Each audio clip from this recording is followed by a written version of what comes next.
Hello दोस्तों, स्वागत है आपका हमारे इस YouTube चैनल BSCB सॉल्यूशन पे। कैसे हैं दोस्तों? उम्मीद करते होंगे कि आप बेटर होंगे। तो आज का क्लास हम आपके ऑफलाइन क्लास से केमिस्ट्री का टेस्ट का आयोजन कल किया गया था और उसका डिस्कशन सोचे ऑफलाइन और ऑनलाइन दोनों साथ साथ ही कर देते हैं। और ये हमारी क्लास आज YouTube पे भी लाइव है। तो चलिए स्टार्ट करते हैं। तो डिस्कशन क्वेश्चन का कराते हैं, ऑब्जेक्टिव का सब्जेक्टिव का तो कराना पॉसिबल यहाँ पे नहीं है। ऑब्जेक्टिव का ही सारा क्वेश्चन कराएंगे। और आपको एक प्रोजेक्टर दिख रहा होगा हमारे इस बोर्ड पे, जिसमें कि आपको कंप्लीट मैथ का फाउंडेशन बैच दिख रहा होगा। जो बच्चा पढ़ना चाहते हैं मैथ का, फ्री ऑफ कॉस्ट हमारे इस यूट्यूब चैनल पे प्रोवाइड कराया जाएगा। तो चलिए टेस्ट का पहला क्वेश्चन की ओर आपको लेके चलते हैं। तो भाई दो क्वेश्चन दीजिएगा। क्वेश्चन नहीं लाया था क्या? क्वेश्चन नहीं है क्या? दो। तो चलिए क्वेश्चन आज का एग्जाम हुआ था, ये देख सकते हैं क्वेश्चन आपके सामने में, आपकी स्क्रीन पे भी क्वेश्चन दिख रहा होगा। तो चलिए पहला क्वेश्चन आपके पास पढ़ रहे हैं, आपको क्वेश्चन स्क्रीन पे दिख रहा होगा। क्वेश्चन पहला है, रासायनिक अभिक्रिया में भाग लेने वाले पदार्थ क्या कहलाते हैं? रासायनिक अभिक्रिया में भाग लेने वाले पदार्थ क्या कहलाते हैं? आपके पास पहला ऑप्शन है प्रतिफल, दूसरा ऑप्शन है अभिकारक, तीसरा ऑप्शन है उत्प्रेरक, चौथा ऑप्शन है दहन। आपको स्क्रीन पे दिख रहा है क्वेश्चन। तो चलिए इसका आंसर जो होगा, रासायनिक अभिक्रिया में भाग लेने वाले पदार्थ को क्या कहते हैं? बताओ, बताए थे ना, अभिकारक कहते हैं। तो चलिए इसको मिटाते हैं, मिटाने वाला यहाँ पे नहीं। तो देखिए आपको चार ऑप्शन है, आप थंबनेल में भी देख लिए होंगे कि ऑप्शन का पोस्टमार्टम कैसे किया जाता है। इसका आंसर क्या होगा? अभिकारक। रासायनिक अभिक्रिया में भाग लेने वाले पदार्थ को क्या कहते हैं मेरे भाई? अभिकारक। ये बिल्कुल आंसर क्या है? सही है कि नहीं? बिल्कुल सही है। लेकिन आप इस क्वेश्चन से सिर्फ अभिकारक ही जान के जाइएगा तो कोई फायदा ही नहीं है कि नहीं। इस क्वेश्चन का चार ऑप्शन के बारे में आपको डिटेल से नॉलेज होना चाहिए। आप इस चारों ऑप्शन को देखिए बढ़िया से। पहला ऑप्शन है प्रतिफल। प्रतिफल किसको कहते हैं? एक आप रिएक्शन देकर हमको समझाते हैं, आपका सारा कॉन्सेप्ट इससे क्लियर हो जाएगा। जैसे एक अभिक्रिया लेते हैं C+O2 एरो CO2। प्यारे बच्चों, ये एक रासायनिक अभिक्रिया है। ये क्या है? रासायनिक अभिक्रिया है। लेकिन जब रासायनिक अभिक्रिया को उसके समीकरण या संकेत के रूप में लिखते हैं तो वो रासायनिक अभिक्रिया हमारा रासायनिक समीकरण कहलाता है। समझ में आया? रासायनिक अभिक्रिया का संक्षिप्त निरूपण उसको संकेत के माध्यम से या सूत्र के माध्यम से करेंगे तो उसको क्या कहेंगे हम? रासायनिक समीकरण। ये दिख गया, एक चीज समझ में क्लियर हुआ। दूसरा चीज, रासायनिक अभिक्रिया में जो पदार्थ भाग लेगा उसको अभिकारक कहते हैं। तो ये हमारा क्या होगा? अभिकारक। आपको ये क्वेश्चन पूछते हैं रासायनिक अभिक्रिया में भाग लेने वाले पदार्थ को क्या कहते हैं? अभिकारक। और रासायनिक अभिक्रिया के फलस्वरूप जिस पदार्थ का निर्माण होता है उसको हम क्या कहते हैं? प्रतिफल। क्लियर हो गया? इसमें दो ऑप्शन था, एक प्रतिफल था, एक अभिकारक था। दोनों ऑप्शन समझ में आ गया। तीसरा ऑप्शन देखिए दिख रहा होगा आपको, उत्प्रेरक। उत्प्रेरक किसको कहते हैं? बताए थे कैटेलिस्ट। उत्प्रेरक को क्या कहते हैं? कैटेलिस्ट। कैटेलिस्ट का मतलब हुआ कि वह पदार्थ जो रासायनिक अभिक्रिया में भाग नहीं लेगा, वह पदार्थ जो रासायनिक अभिक्रिया में भाग नहीं लेगा लेकिन रासायनिक अभिक्रिया को प्रभावित कर देगा। रासायनिक अभिक्रिया क्या कर देगा? प्रभावित। जैसे आपको बताए थे हाइबर विधि से अमोनिया बनाने में किसका उत्प्रेरक का प्रयोग करते थे? लोहा धातु का। बताए थे नहीं मिला? N2 जब H2 का अभिक्रिया हम कराते हैं तो NH3 बनता है। यह अभिक्रिया तभी संभव जब किस धातु की उपस्थिति में कराते हैं? Fe। ये जो Fe है हमारा किसका कम कर रहा है? उत्प्रेरक का। दिक्कत? क्वेश्चन फर्स्ट क्लियर है? किसी को डाउट? नहीं डाउट। चलिए नेक्स्ट क्वेश्चन को आपको लेकर चलते हैं। दूसरा क्वेश्चन है, एक उदाहरण बच गया ऑप्शन में। नहीं, उदाहरण देखिए किसको कहेंगे। दिख रहा है? स्क्रीनशॉट लीजिएगा, ले सकते हैं आप। चलिए नेक्स्ट ऑप्शन इसका दहन। दहन किसको कहेंगे? जब हम किसी पदार्थ को वायु की उपस्थिति में जलाएंगे, और वह प्रकाश और ऊष्मा उत्पन्न करेगा तो वैसी क्रिया को हम दहन कहेंगे। जब हम किसी पदार्थ को वायु की उपस्थिति में जलाएंगे और ऊष्मा और प्रकाश देने की क्रिया को क्या कहते हैं? दहन। किसी को दिक्कत नहीं ना? चलो ठीक है, नेक्स्ट क्लास लेके चलते हैं नेक्स्ट क्वेश्चन की ओर। दूसरा क्वेश्चन है, धातु अम्ल के साथ अभिक्रिया करके कौन सा गैस मुक्त करता है? आपको स्क्रीन पे दिख रहा है। पहला ऑप्शन है O2, दूसरा है CO2, तीसरा है NH3 और चौथा क्या है? H2। क्या है? H2। तो बोलिए इसमें सही आंसर क्या होगा? धातु अम्ल के साथ अभिक्रिया करके H2 बिल्कुल सही है ना, ऑप्शन नंबर क्या हो जाएगा डी। लेकिन इसमें 3 गो ऑप्शन एक्स्ट्रा हम डाले हैं, एक क्या डाले हैं O2, एक क्या है CO2 और एक क्या है NH3। ये O2 जो है हमारा, इसको क्या कहते हैं ऑक्सीजन, ये जो CO2 इसको क्या कहते हैं कार्बन डाइऑक्साइड, और इसको क्या कहते हैं NH3 हो गया।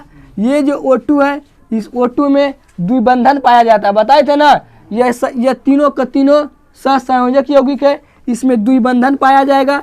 CO2 में है, बताए थे ना CO2 में, इसमें भी क्या है द्विबंधन है।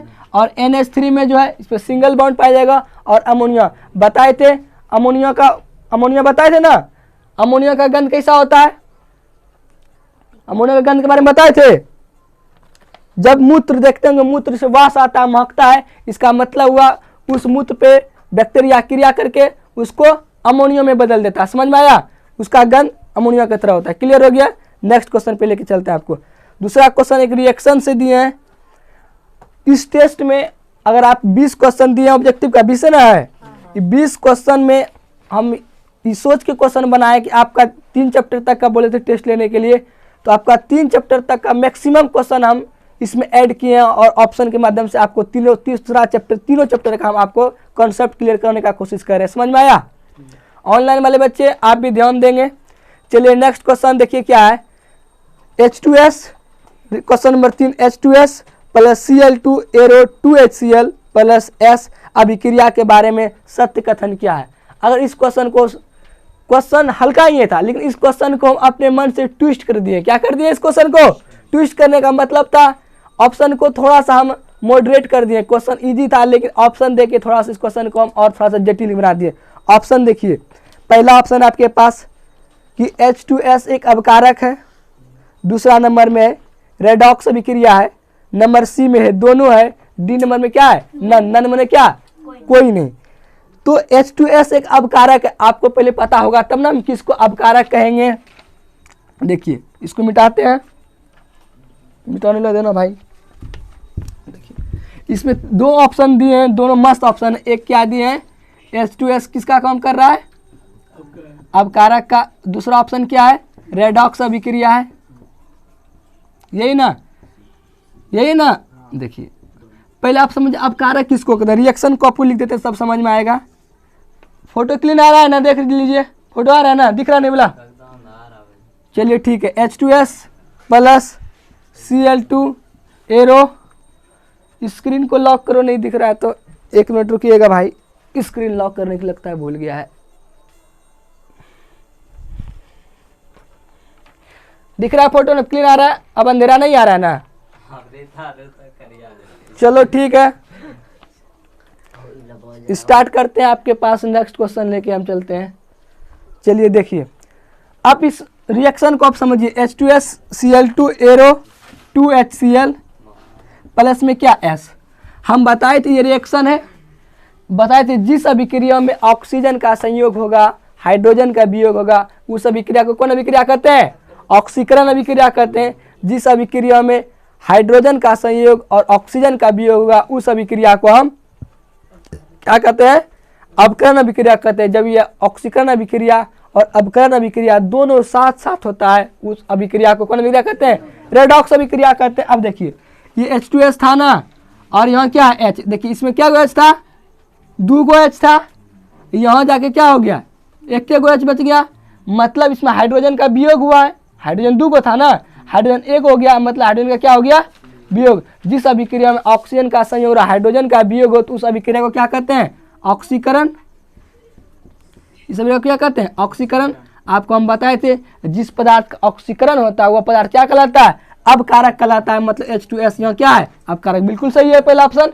लेकिन दूसरा ऑप्शन देखिए क्या दिए रेडॉक्स अभिक्रिया, रेडॉक्स अभिक्रिया भी बिल्कुल सही कि रेडॉक्स अभिक्रिया ऑक्सीकरण अभिक्रिया अवकरण अभिक्रिया दोनों को क्या क्या होता है साथ साथ होता है, मतलब रेडॉक्स अभिक्रिया भी सही है। मतलब इसका कुल मिला के आंसर क्या होगा सी नंबर दोनों। बहुत बच्चा का गलती था ना। चलो नेक्स्ट क्वेश्चन देखो। क्वेश्चन है मोमबत्ती की ज्वाला का सबसे बड़ा भाग क्या है। मोमबत्ती का ज्वाला का सबसे बड़ा भाग ऑप्शन है वो केंद्रीय मंडल है, प्रकाश मंडल है, प्रकाशमान मंडल है, और इनमें से क्या है कोई नन। इसका सही आंसर क्या होगा पता है, याद है गलत बात। इसका ऑप्शन नंबर सी सही होगा, प्रकाश मौन मंडल। क्या होगा? प्रकाश मौन मंडल। पहले क्वेश्चन को समझिए, सिर्फ प्रकाश मौन मंडल से याद करने से ही कुछ नहीं होगा, आपको तीनों ऑप्शन के बारे में डिटेल नॉलेज होना चाहिए। समझ में आ रहा है ना? ऑप्शन में भी आप उसको क्या करिएगा, टिक आउट करते चलिएगा, समझे? आपको जब लास्ट एग्जाम आएगा तो क्वेश्चन को आपको लगाने से बहुत फायदा होगा। देखिए पहला ऑप्शन क्या है, केंद्रीय मंडल। पहले आप समझिए केंद्रीय मंडल किसको कहते हैं, इधर समझिए। ये मोमबत्ती हो गया ना,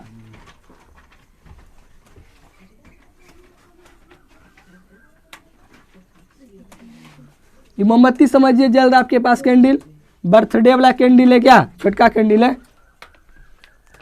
अब आगे समझिए, ये मोमबत्ती है। मोमबत्ती का 3 भाग बताए थे आपको हम, एगो केंद्रीय मंडल बताए थे, एगो क्या बताए थे, एक केंद्रीय मंडल के बाद दूसरा प्रकाश मौन मंडल बताए थे, तीसरा प्रकाशहीन मंडल बताए थे। देखिए केंद्रीय मंडल किसको कहेंगे, केंद्रीय मंडल का मतलब हुआ कि मोमबत्ती का ये सेंट्रल जोन है। क्या है? सेंट्रल जोन है। और बताए थे सेंट्रल जोन में दहन का क्रिया नहीं होता है, सेंट्रल जोन में दहन की क्रिया नहीं होता है।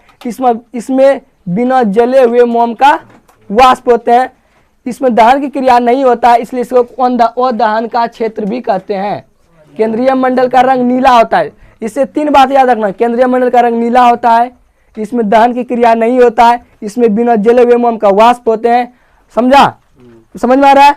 इसका रंग कैसा होता है? नीला होता है, और इस क्षेत्र को अदहन का क्षेत्र भी कहते हैं। दूसरा ऑप्शन जो डाले प्रकाश मौन मंडल, ये बिल्कुल सही है। ये ज्वाला का सबसे बड़ा भाग है। इसमें जो है वायु की अपर्याप्त आपूर्ति होने के कारण इसमें हल्का सा इसका दहन का क्रिया इसमें होता है, और यह ज्वाला का सबसे बड़ा भाग है। और इसका रंग कैसा होता है? नीला। तो केंद्रीय मंडल का रंग कैसा होता है? इसका रंग के बारे में जानकारी नहीं है, रंग के बारे में क्या है, जानकारी नहीं है। समझ में आया? कोई दिक्कत? ये 2 चीज क्लियर हो गया। और प्रकाशहीन मंडल है, ये सबसे, ये इसमें प्रकाश, ये तीसरा ऑप्शन है प्रकाशहीन मंडल ना। प्रकाशहीन मंडल में वायु की पर्याप्त पूर्ति होने के कारण इसमें मोम का पूर्ण रूप से वाष्प मतलब दहन इसका क्रिया होता है। क्लियर? नेक्स्ट क्वेश्चन देखिए, अगला क्वेश्चन आपके पास बहुत इंपॉर्टेंट क्वेश्चन है, दिख रहा होगा। जल में विलय भस्म को क्या कहते हैं? क्या कहते हैं बताओ? जल में विलय भस्म को क्या कहते हैं? क्षार। इसमें 3 ऑप्शन दिए, 3 ऑप्शन को बढ़िया बढ़िया समझिए आप। पहला ऑप्शन है बच्चा लवण। पहला ऑप्शन क्या है? नहीं दिख रहा हो? दिख रहा है? नहीं दिख रहा, नीचे दूसरा पेन से लिखते हैं। एक है लवण, और एक क्या है? अम्ल, और एक क्या है? क्षार। बढ़िया समझिए, लवण किसको कहेंगे बताए थे। लवण का निर्माण उदासीनीकरण अभिक्रिया से होता है, और बताए थे उदासीनीकरण अभिक्रिया किसको कहते हैं? जब कोई अम्ल भस्म से अभिक्रिया करके लवण और जल का निर्माण करता है, तो वैसे अभिक्रिया को उदासीनीकरण अभिक्रिया कहते हैं। ये जो लवण है अम्ल और भस्म से अभिक्रिया करने के फलस्वरूप बनता है। और इस बार के एग्जाम में लवण के क्वेश्चन बारे में पूछा था, निम्नलिखित में से कौन सा लवण है? तो याद रख लीजिएगा लवण के बारे में, NaCl एक लवण है, KCl भी क्या है? लवण है। और अम्ल किसको कहेंगे? अम्ल आर्हेनियस के द्वारा बताए थे। अम्ल वह पदार्थ है जो जल में घुलकर कौन सी देता है? H+ आयन देता है। कुछ अम्ल का नाम याद होना चाहिए, जैसे HCl का मतलब हाइड्रोक्लोरिक अम्ल हुआ, H2SO4 का मतलब सल्फ्यूरिक अम्ल हुआ, HNO3 का मतलब नाइट्रिक अम्ल हो गया। और आप बताइए, ये भी बताए थे ना, CH3COOH एसिटिक अम्ल है। हो गया? डाउट है? क्लियर? इसको दिक्कत है? देखिए क्षार किसको कहेंगे? क्षार आर्हेनियस के द्वारा वह पदार्थ है जो जल में घुलकर OH- आयन देता है, OH- आयन देता है। कुछ क्षार का नाम आपको याद होना चाहिए, इंपॉर्टेंट दिख रहा है ना फोटो? देखिए जैसे NaH हो गया, ये क्या है? क्षार है, सोडियम हाइड्रोक्साइड। KH हो गया, ये भी क्या है? क्षार है। ये सारा का क्या है? क्षार है। ये सब क्लियर है? डाउट किसी को दिक्कत नहीं है ना? चलिए, ये सब तो आपका पूरा हीमोग्लोबिन है। और इनमें से सभी ऑप्शन गलत होगा, नहीं है कि नहीं? इसका आंसर सिर्फ क्या होता है? बी नहीं C नंबर होता है, क्षार। चलिए दिक्कत। नेक्स्ट क्वेश्चन देखिए, क्वेश्चन नंबर 6 बहुत इंपॉर्टेंट क्वेश्चन है, बहुत बार क्वेश्चन पूछता भी है। क्वेश्चन नंबर 6 आपकी स्क्रीन पे दिख रहा होगा। क्वेश्चन नंबर 6 कह रहा है, एस्कॉर्बिक अम्ल निम्नलिखित में से किसमें पाया जाता है? ऑप्शन नंबर 1 में क्या था? चींटी का डंक, नहीं, चींटी के डंक। बी नंबर में क्या है, इमली। और नंबर सी में भाई BIT समझे, डॉक्टरी वाला नियम है, BIT मतलब विटामिन समझिएगा, विटामिन सी। और चौथा में क्या है, कच्चा अंगूर। सब समझते हैं, हम तो समझते हैं। हो गया। अब देखिए पहला ऑप्शन क्या है, चींटी का डंक, सही है। चींटी का डंक गलत हो जाएगा। चींटी के डंक में कौन सा अम्ल पाया जाता है, फॉर्मिक अम्ल बताया था। और बताए थे फॉर्मिक अम्ल किस में पाया जाता है, बिरनी के डंक में, बिच्छू के डंक में और चींटी के डंक में। और सबसे जो बताए थे फॉर्मिक अम्ल किस में और पाया जाता है, एक बताए थे, एक पौधा था, नेटल पौधा था, जिसको हम लोग अपने भाषा में क्या कहते हैं, उरकुस्सी कहते हैं ना। उसमें भी कौन सा अम्ल पाया जाता है, फॉर्मिक अम्ल। अगर किसी को फॉर्मिक का मतलब उरकुस्सी लग गया तो उसको दूर करने के लिए निम्नलिखित में से हम किसका प्रयोग करते थे, डॉक पौधा का करते थे। ये भी याद है आपको। देखिए ये क्लियर हो गया ना। फॉर्मिक अम्ल, फॉर्मिक अम्ल का सूत्र भी कभी कभी पूछ देता है, तो फॉर्मिक अम्ल का सूत्र होता है HCOOH। कभी कभी इसका IUPAC नाम भी पूछ देता है। IUPAC नाम क्या होगा फॉर्मिक अम्ल का, मेथेनोइक अम्ल। कौन अम्ल, मेथेनोइक अम्ल। हो गया क्लियर पहला ऑप्शन। दूसरा ऑप्शन पे चलिए, इमली है। इमली सही होगा, इमली गलत होगा, लेकिन याद रखिएगा इमली में कौन सा अम्ल पाया जाता है, टार्ट्रिक अम्ल पाया जाता है। इमली में टार्ट्रिक अम्ल। देखिए विटामिन सी में एस्कॉर्बिक अम्ल, बिल्कुल सही। और विटामिन सी का प्रयोग हम अपने घाव घोष भरने में प्रयोग करते होंगे, समझ में आया। विटामिन सी का प्रयोग जब आपको बायोलॉजी में बताएंगे डिटेल से, तो आपको वहाँ बताएंगे विटामिन सी का क्या है, इसका प्रयोग हम कौन चीज में करते हैं, घाव घोष को भरने में। देखते होगा गाँव डाइट में कभी कभी व्यक्ति को 6 महीने तक घाव ठीक ही नहीं होता, मतलब उसका शरीर में विटामिन सी का क्या है, कमी है। ये इम्यूनिटी सिस्टम का उसमें क्या है, कमी है, समझ में आया। और नंबर 4 कच्चा अंगूर।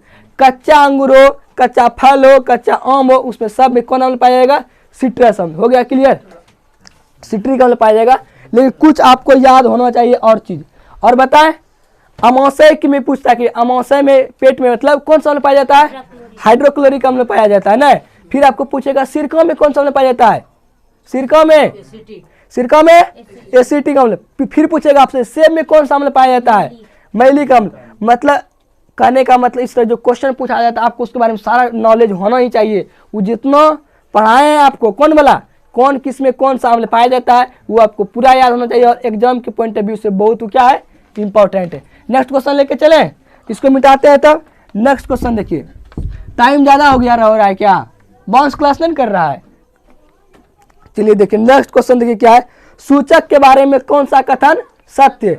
सूचक समझ रहे हैं, इंडिकेटर। सूचक का मतलब क्या, सूचक के बारे में कौन सा कथन गलत है। देखिए क्वेश्चन बहुत अच्छा घुमा के पूछ दिए है ना, सत्य नहीं उल्टा पूछ दिए। कौन सा कथन गलत है। यह एक रंजक है, बिल्कुल बात सही है। यह रंजक है जो अम्ल और भास्म के द्वारा प्रभाव से क्या होता है, परिवर्तित होता है। ऑप्शन नंबर बी में वही दिया, अम्ल या भास्म का प्रभाव पड़ता है, बिल्कुल सही बात है।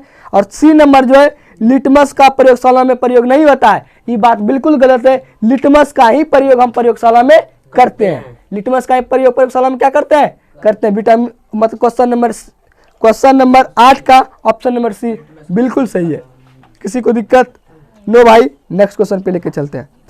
क्वेश्चन नंबर 8 के पास देखते हैं, निम्न में कौन सा कथन सत्य है। पहला ऑप्शन है CONC, जो दिख रहा होगा, दिख रहा है ना, वो जो CONC है वो अम्ल का थोड़ा मात्रा जल में डाल सकते हैं। मतलब कौन अम्ल का थोड़ी मात्रा में जल में डाल सकते हैं, बिल्कुल सही बात है। सांद्र अम्ल का हम बूंद बूंद से पानी में डाल सकते हैं, लेकिन पानी को हम सीधा अम्ल में कभी नहीं डाल सकते। क्यों नहीं डाल सकते हैं, डालने से क्या होगा कि वो कौन अभिक्रिया होता है, एक्सोथर्मिक रिएक्शन होने के कारण वह आग के रूप में निकल सकता है और हमारा मुंह कौन क्या कर सकता है, जला सकता है। बताए थे ना। नेक्स्ट क्वेश्चन देखिए, कौन H2SO4 में जल डाल सकते हैं, गलत बात है। और O2 और H2 एक अपकारक है, गलत बात। O2 और H2 क्या है, ऑक्सीकारक है। और नंबर डी ऑप्शन है CH3COOH एक परबल अम्ल है, नहीं ना। CH3 question number D, option number जो डी है CH3COOH ये एक परबल अम्ल है, नहीं। परबल अम्ल ये वाला नहीं है, ये कौन सा अम्ल है, दुर्बल अम्ल। दुर्बल समझ रहे ना, जो कमजोर अम्ल है। और CH3COOH सिरका में अम्ल पाया जाता है, एसिटिक अम्ल। और बताए थे 6 से 8% बिलियन वाले को 6 से 8% एसिटिक अम्ल वाले अम्ल को क्या कहते हैं, उसको सिरका भी कहते थे। क्लियर।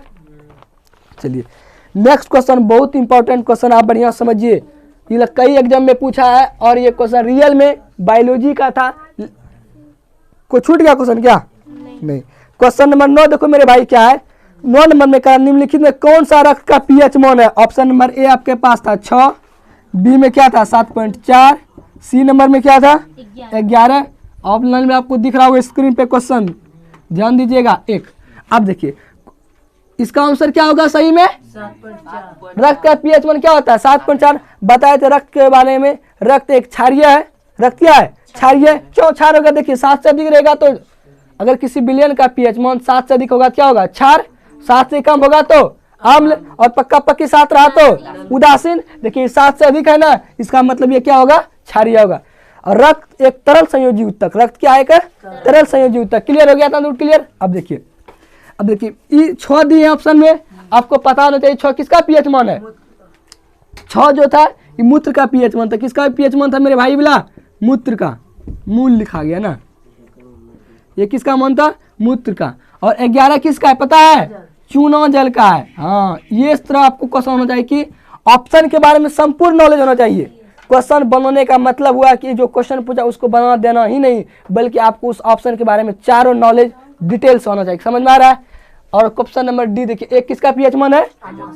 अमाशय में जो HCl अम्ल पाया जाता है उसका पीएच मान 1 है। समझ में आया? किसी को दिक्कत है इस क्वेश्चन में? नहीं। चलिए ऑनलाइन वाले बच्चे भी ध्यान देते रहिएगा। अगर आपको वीडियो अच्छा लगेगा तो अपने दोस्तों में इसको जरूर शेयर कीजिएगा ना। चलिए नेक्स्ट क्वेश्चन आपके पास में देखिए, निम्न में से कौन सा हाइबर विधि से निर्माण किया जाता है? इसका ऑप्शन नंबर सी हो जाएगा। बहुत इंपॉर्टेंट क्वेश्चन है। अमोनिया का निर्माण होता है, लेकिन ऑप्शन में देखिए क्या क्या हम डाले हैं। NHCO3 डाले हैं, NaOH, अगला में NH3। ये क्वेश्चन गलत सबका था क्या? क्वेश्चन गलत था किसी का क्या? मेरा था। गलत था। बोलो इतना हल्का हल्का क्वेश्चन गलत होगा तो कैसे होगा? बताइए कैसे आप टॉप कीजिएगा। देखिए पहला ऑप्शन हम डाले क्या? हम क्वेश्चन पूछे थे कि निम्नलिखित में से हाइबर विधि से किसका निर्माण होता है? तो हाइबर विधि से किसका निर्माण होता है मेरे भाई? अमोनिया से। अब 3 ऑप्शन के पास है। अब 3 ऑप्शन के बारे में बढ़िया समझिए, बहुत इंपॉर्टेंट है। ये क्या है? NHCO3 है ना। ये किसका सूत्र है? NHCO3 किसका सूत्र है मेरे भाई? खाने वाले सोडा का, मीठा सोडा का। लेकिन इसका नाम क्या होगा? Sodium hydrogen carbonate, sodium hydrogen carbonate या सोडियम बाइकार्बोनेट, सोडियम कार्बोनेट या बाइकार्बोनेट। ये किसका सूत्र है? सोडियम कार्बोनेट या बाइकार्बोनेट। ये इसको मीठा सोडा या हम खाने वाले सोडा कहते हैं। NaOH का मतलब क्या? एक क्षार है, सोडियम हाइड्रोक्साइड है। इसका प्रयोग हम साबुन बनाने में भी कर देंगे। 1/4 H2SO4। H2SO4 का मतलब सल्फ्यूरिक अम्ल। सल्फ्यूरिक अम्ल को बैटरी अम्ल कहते हैं, और बैटरी अम्ल का दूसरा नाम क्या बताए थे? याद है? गंधका अम्ल भी कहते हैं। याद रखिएगा। हाइबर विधि से तो हम अमोनिया बनाते हैं कि नहीं? हाइबर विधि से क्या बनाते हैं? अमोनिया। लेकिन H2SO4 जो बनाते हैं उस विधि का नाम है कॉन्टैक्ट मेथड। कौन मेथड? कॉन्टैक्ट। कॉन्टैक्ट मोबाइल वाला नहीं, कॉन्टैक्ट संपर्क विधि। हिंदी में क्या कहेंगे? हिंदी में कहेंगे तो संपर्क विधि, और इंग्लिश में कहेंगे तो कौन सी? Contact method. लिखिएगा, लिख लीजिए। ऑप्शन है ना, ऑप्शन एक नीचे लिख लीजिए ना, इसके H2SO4 के नीचे संपर्क विधि। ये क्वेश्चन पूछता है कभी कभी। लिख लिए? बोलिए हो गया? मिटाए? चलिए जहां H2SO4 दिख रहा है उसको आप पेंसिल से लिख लीजिए संपर्क विधि से। ना समझ में आया? बाकी तो आप लिख रहे होंगे। चलिए अब आगे हम आपको बताते हैं। देखिए नेक्स्ट क्वेश्चन देखो क्या है। निम्न में कौन सा सूत्र सही नहीं है? सूत्र सही नहीं है। सूत्र सही नहीं। सही नहीं का मतलब क्या? गलत है। तो गलत ऑप्शन को पकड़ना था। इसमें 4 ऑप्शन आपके पास दिख रहा होगा। पहला ऑप्शन देखिए क्या है? जिप्सम। क्या है मेरे भाई? जिप्सम का सूत्र क्या डाले हैं? CaSO4 × 5H2O। बी नंबर में देखिए क्या है? POP का सूत्र क्या डाले हैं? CaSO4 × 12H2O। और आपके सी नंबर में सी नंबर ऑप्शन क्या डाले हैं? विरंजक चूर्ण। विरंजक चूर्ण का सूत्र CaOCl2। डी नंबर में क्या डाले हैं? नन मना? हाँ, नन मना कोई नहीं। बढ़िया समझिए क्वेश्चन को। क्वेश्चन था कि निम्नलिखित में से कौन सा सूत्र सही नहीं है? सही नहीं है मतलब गलत के बारे में पूछ रहा है। चलिए ऑप्शन पे एलिमिनेट करते हैं। जिप्सम। जिप्सम का सूत्र बोलिए CaSO4 × 5H2O। सही है, गलत। गलत है। किसका सूत्र है? तृतीया का। बगल में बैठा हुआ है क्या? भाई बुरा नहीं मानेगा, बुरा नहीं मानेगा ये हल्ला ने। समझ में आ रहा है? ये किसका सूत्र है? नीलाथ होता का नहीं, नीलाथ होता का क्या कहते हैं? तृतीया। देखो अरे क्लास में मस्ती, किसी का नाम नहीं, अरे क्या दिक्कत है ना विकास? कोई दिक्कत नहीं, मस्त बच्चा ही बेचारा। ये अच्छा ये CSO 4×5 किसका सूत्र है? तृतीया का। तृतीया का, ये नीलाथ होता का। अब देखिए, और ये POP, P का मतलब प्लास्टर, O का मतलब और P से पेरिस, प्लास्टर और पेरिस का सूत्र CSO 4×2 सही है कि नहीं? ये ला बिल्कुल सही है। मतलब क्वेश्चन हमको पूछा कि कौन सही नहीं है, मतलब इसका ऑप्शन नंबर ए ही सही होगा, लेकिन आपको 3 ऑप्शन के बारे में नॉलेज होना चाहिए ना। ये POP का सूत्र सही है, बिल्कुल सही है। व्यंजक चूर्ण का ये भी CaCO2 है। और इसके बारे में क्वेश्चन पूछा 2016 में कि निम्नलिखित में से CaOCl2 का प्रचलित नाम क्या है? और इंग्लिश में इसको क्या कहते हैं? Bleaching powder. ब्लीचिंग पाउडर का प्रयोग किस में करते हैं? कीटनाशक के रूप में करते हैं, कपड़ा को व्यंजन करने में, ये सब आपको पता है। और क्लोरोफॉर्म बनाने में नहीं, ये सब आपको याद है। नन का तो कोई बात ही नहीं रहा, मिटा है। चलिए, मजा आ रहा है क्लास में? बताइए मजा आ रहा है? यस या नो? मजा नहीं आ रहा है? आ रहा है, बोलो रे। हाँ मजा आ रहा है। नेक्स्ट क्वेश्चन देखिए, बहुत इंपॉर्टेंट है। नेक्स्ट क्वेश्चन ऑनलाइन वाले बच्चे भी ध्यान देंगे, आपके पास दिख रहा होगा क्वेश्चन स्क्रीन पे। क्वेश्चन है, निम्न में से कौन सा द्विधर्मी ऑक्साइड नहीं है? पहला Al2O3 बिल्कुल है, FeO है नहीं है। ऑप्शन नंबर इसका बी बिल्कुल सही है, मतलब ऑप्शन नंबर द्विधर्मी ऑक्साइड में FeO नहीं है, Zn भी है और PbO। एक और बताए थे ना, द्विधर्मी ऑक्साइड बहुत इंपॉर्टेंट। द्विधर्मी ऑक्साइड किसको कहते हैं? समझिए पहले ऑप्शन को, क्या लिखा है? द्विधर्मी ऑक्साइड। देखो द्विधर्मी तो बच्चा बहुत गलत कर रहा था, सब बेस को मार दिया था। सही सही था। देखो द्विधर्मी ऑक्साइड का मतलब, इसको तुमसे मारा था। देखो द्विधर्मी ऑक्साइड का कहने का मतलब हुआ, द्विधर्मी ऑक्साइड का मतलब समझो, इधर देखो, द्विधर्मी ऑक्साइड करने का मतलब हुआ उसको उभयधर्मी ऑक्साइड कहेंगे, मतलब धातु का वैसा ऑक्साइड, धातु का ऐसे। धातु ऑक्साइड होता क्या है? अम्लीय की भास्मिक? धातु का ऑक्साइड, धातु ऑक्साइड भास्मिक और धातु का ऑक्साइड अम्लीय। धातु का ऑक्साइड होना चाहिए भास्मिक, लेकिन धातु का वैसे ऑक्साइड जिसमें अम्लीय गुण भी हो और भास्मिक गुण हो, दोनों गुण मौजूद हो, वैसे गुण को क्या कहते हैं? द्विधर्मी ऑक्साइड कहते हैं। द्विधर्मी ऑक्साइड में 4 को नाम बताए थे, बहुत इंपॉर्टेंट है। एगो ZnO, Al2O3, एगो क्या बताए थे? PbO और एगो क्या? ये जो है इंपॉर्टेंट है, ये 4 को ही इसका नाम है द्विधर्मी ऑक्साइड। इसके अतिरिक्त कोई और भी आएगा तो क्या हो जाएगा? गलत। इसका मतलब पूछा था कौन नहीं है, मतलब बी नंबर है, FeO नहीं है। समझ में आया? नेक्स्ट क्वेश्चन के पास लेके चलते हैं। निम्न में कौन सा परमाणु संख्या वाला तत्व और क्रिया गैस? बढ़िया समझिएगा क्वेश्चन को, बहुत इंपॉर्टेंट है। ऑप्शन नंबर पहला दिए 30। वोमिटिंग, जाओ घर जा सकता है। गर्मी का दिन कुछ खाओ पी के नहीं आते हो का? कुछ खा लिया करो, उल्टी हो जाए। भुंजे तुंजे लेके आके खाते चलने रास्ते में, क्या दिक्कत है? जाओ जाओ जाओ, वोमिटिंग के मन कर रहा तो जा सकता है। हल्ला नहीं करेगा क्लास में, लाइव ना है, हल्ला करेगा। देखो बकलो समझ में नहीं आ रहा है इसको, उसको वोमिटिंग, सब बेग बोले वोमिटिंग हो रहा है। कौन हुआ वोमिटिंग? आप खनीस तुमको होने लगा, हल्ला नहीं करो। देखो नेक्स्ट क्वेश्चन, निम्न में से कौन सा परमाणु संख्या तत्व और क्रिया गैस? पहला नंबर में था 30, बी नंबर में था 36, नंबर सी में था 26, डी नंबर में क्या था? 53। देखिए 30 परमाणु संख्या किसका है? जिंक का। बोलिए ये जिंक जो है वो क्रिया गैस है? जिंक वो क्रिया गैस नहीं है, ये तो धातु है ना। 36 का रहने देते हैं अभी, 26 किसका है? लोहा का। ये भी क्या है? धातु है। 53 आयोडीन का। बोलिए ये सब का सब, ये आयोडीन क्या? वो धातु है, और वैसा वो धातु जो कि चमकीला होता है। और Fe एक धातु है, और Zn भी एक क्या है? धातु है। इसका मतलब जो बचा बी फॉर बॉम्बे सही है। ये किसका? अक्रिया गैस है। और इस अक्रिया गैस का नाम क्या होगा? अक्रिया गैस का नाम याद है? पहला अक्रिया गैस का नाम helium, helium, neon, argon, krypton. तो बोलिए तब क्या है? क्रिप्टन है। हो गया क्लियर। नेक्स्ट क्वेश्चन पे चलिए।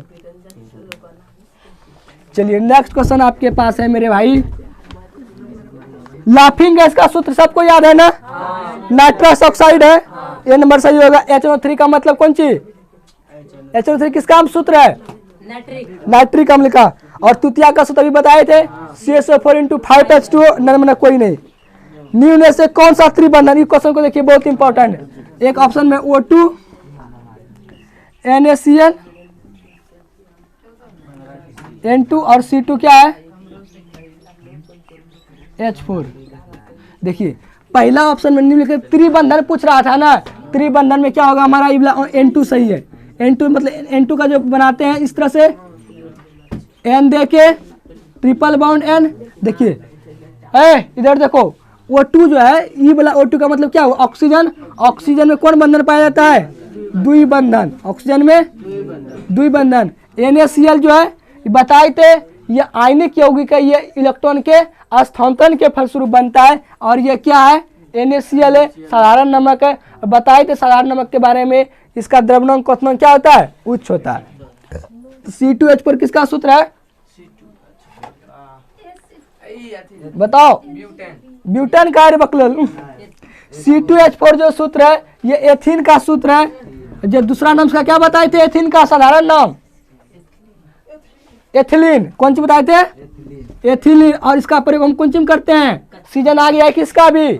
आम का। कच्चे आम को पकाने में, कृत्रिम रूप से को फल पकाने में एथिलीन का प्रयोग या C2H4 का प्रयोग करते हैं। और इसका बारे में बताए थे, क्वेश्चन बहुत इंपॉर्टेंट है। इसका संरचना सूत्र पूछता है, तो डबल बॉन्ड है इसमें भी, तो C इस तरह से।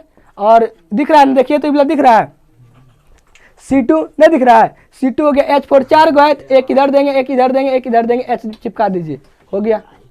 फोटो दिख रहा है ना? चलिए नेक्स्ट आगे क्वेश्चन पे लेके चले, इसको मिटाते हैं। तब ऑनलाइन वाले बच्चे भी ध्यान देंगे, स्क्रीनशॉट ले लीजिए, आप ले लिए होंगे। चलिए नेक्स्ट क्वेश्चन के पास आपको हम लेके चलते हैं। तो चलिए देखिए नेक्स्ट क्वेश्चन, देखिए आपके पास क्या है।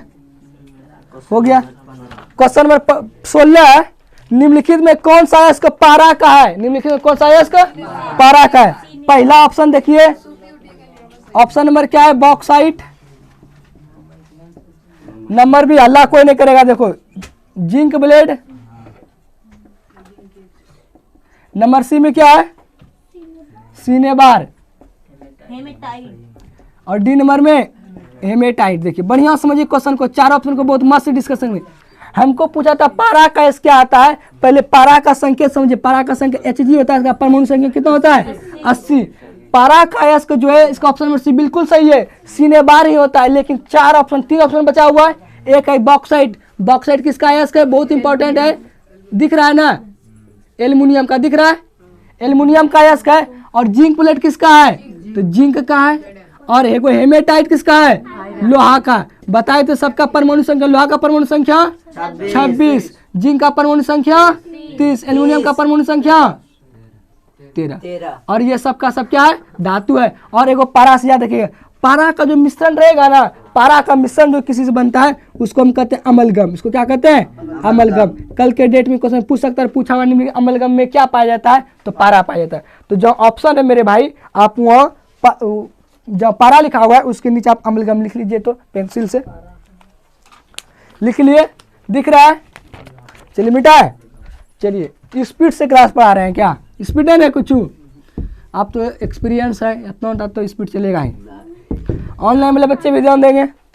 देखिए नेक्स्ट क्वेश्चन है, इलेक्ट्रॉन के स्थान से किसका निर्माण होता है? ऑप्शन नंबर बी सही है, आयनिक यौगिक का। और सहसंयोजित का यौगिक का निर्माण इलेक्ट्रॉन के साझा के फलस्वरूप होता है। समझ में आया? बी नंबर होगा, एक था सहसंयोजक, बी नंबर में क्या था? आयनिक। सी नंबर में दोनों, सी नंबर में था दोनों, नन। दोनों। और डी नंबर में क्या है? नन। देखिए सहसंयोजक यौगिक का निर्माण इलेक्ट्रॉन के साझा के फलस्वरूप होगा। किसका होगा?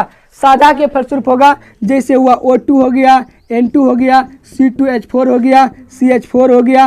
नहीं, ये सब क्या है? हमारा सहसंयोजक यौगिक है। लेकिन इसका हमको पूछा आयनिक यौगिक कौन है? तो आयनिक यौगिक कौन? इलेक्ट्रॉन का स्थान के फलस्वरूप कौन यौगिक का निर्माण होता है? आयनिक यौगिक का। क्लियर दिख रहा है ना? चलिए अब दोनों तो होगा नहीं, तो बात गलत है, हल्ला नहीं करो। देखो नेक्स्ट क्वेश्चन देखिए क्या है, इस क्वेश्चन को समझिए, बहुत मस्त क्वेश्चन है एकदम, बहुत most very very important question. आपको इसमें बहुत चीज हम बताएंगे आपको। क्वेश्चन नंबर देखिए 18 क्या है? निम्न में से कौन सा धातु, निम्न में से कौन सा धातु कमरे के ताप पर द्रव है? ऑप्शन नंबर ए देखिए क्या है, पारा। बी नंबर में हल्ला नहीं करेगा भाई मेरे, ब्रोमीन। नंबर सी आयोडीन, और नंबर डी में क्या है, ग्रेफाइट। बढ़िया समझिए, हमको क्वेश्चन निम्न में से कौन सा धातु द्रव अवस्था में पाया, आंसर क्या होगा इसका मेरा, ब्रोमीन। लेकिन अब देखिए एक ऑप्शन है पारा। पारा एक ऐसा धातु है, पारा एक ऐसा धातु है जो कि द्रव अवस्था में पाया जाता है। ये ब्रोमीन जो है ये भी द्रव अवस्था में पाया जाता है, लेकिन किसके लिए है, वो धातु के लिए। समझ में आ रहा है? पारा जो है ये एक प्रकार का धातु है जो कि द्रव अवस्था में पाया जाता है। क्लियर? और नेक्स्ट क्वेश्चन है आयोडीन। आयोडीन एक प्रकार का क्या है, वो धातु है। ये ऐसा धातु है जो कि क्या होता है, चमकीला होता है। अब देखिए ग्रेफाइट से most very very important question है, ग्रेफाइट के बारे में पूछता है, निम्नलिखित में कौन सा ऐसा धातु है जो कि विद्युत का सुचालक है? तो क्या होगा आंसर, ग्रेफाइट। ग्रेफाइट एक ऐसा धातु है जो कि चमकीला भी होता है। हो गया? क्वेश्चन पूछेगा कि ग्रेफाइट में विद्युत का सुचालक होता है ना, क्यों? क्योंकि उसमें मुक्त इलेक्ट्रॉन पाया जाता है। हल्ला नहीं करो। अब आगे देखो नेक्स्ट क्वेश्चन। नेक्स्ट क्वेश्चन क्या है, खनिज में पाए जाने वाले ओवन छह प्रकार को क्या कहते हैं, गैंग। ऑप्शन में बिल्कुल सही है। धातु मल बताए थे और द्रावक के रूप में इसका प्रयोग करते हैं। भर्जन को बताए थे, समझिए दो क्वेश्चन बहुत इंपॉर्टेंट डाले। एक भर्जन है, एक क्या है, निस्तापन। एक क्या है भर्जन और एक निस्तापन, समझिए। एक क्या है मेरे भाई, भर्जन, और एक क्या है, निस्तापन।